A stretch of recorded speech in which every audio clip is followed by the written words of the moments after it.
London সফররত অবস্থায় সাংবাদিকদের সঙ্গে আলাপকালে সাবেক মার্কিন প্রেসিডেন্ট ডোনাল্ড ট্রাম্প আফগানিস্তানের বাগরাম ঘাঁটি ফেরত নেওয়ার প্রসঙ্গে জোরালো বক্তব্য দেন। ঘাঁটিটির অবস্থান কৌশলগতভাবে অত্যন্ত গুরুত্বপূর্ণ, কারণ এটি চীনের পারমাণবিক অস্ত্র তৈরির স্থানের কাছ থেকে মাত্র 1 ঘন্টার দূরত্বে অবস্থিত। 2001 সালে 11 সেপ্টেম্বর যুক্তরাষ্ট্রে আল কায়দার হামলার পর আফগানিস্তানে দীর্ঘ 2 দশকের যুদ্ধে বাগরাম ছিল মার্কিন সেনাদের প্রধান ঘাঁটি। ট্রাম্প অতীতেও পানামা খাল থেকে শুরু করে গ্রিনল্যান্ড পর্যন্ত নানা ভূখণ্ড অধিগ্রহণের ইচ্ছা প্রকাশ করেছিলেন। সেই ধারাবাহিকতায় বাগরামের প্রতি তার আগ্রহ বহু পুরানো। তিনি ইঙ্গিত দিয়েছেন কোনো না কোনো ভাবে তালেবানের সম্মতিতে যুক্তরাষ্ট্র আবারও ঘাঁটিটি দখলে নিতে পারে, তবে সমঝোতার ধরন কি হবে তা এখনো পরিষ্কার নয়।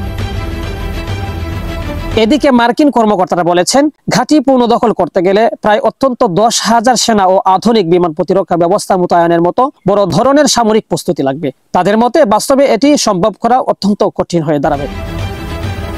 বিশেষজ্ঞরা মনে করছেন, ঘাঁটিটি ধরে রাখতে হলে ইসলামিক স্টেট ও আল কায়দা সহ নানা হুমকির পাশাপাশি ইরানের উন্নত ক্ষেপণাস্ত্রের ঝুঁকিতেও মোকাবেলা করতে হবে।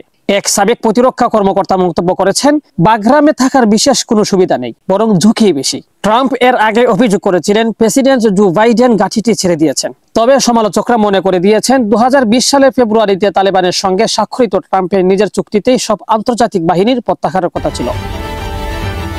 এদিকে কাবুলে আমেরিকান নাগরিকদের মুক্তির সংক্রান্ত আলোচনায় সম্পৃক্ত অংশ নিয়েছেন ট্রাম্প প্রশাসনের সাবেক দূত এটাম বয়ার, জালমে খলিলজাদ এবং তালেবানের পররাষ্ট্রমন্ত্রী আমির খান মুত্তাকি।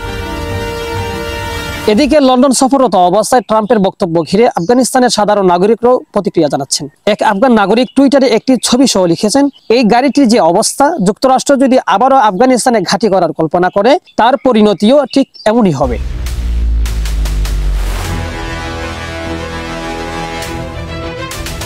শেখ সাদি, বিডিএস নিউজ।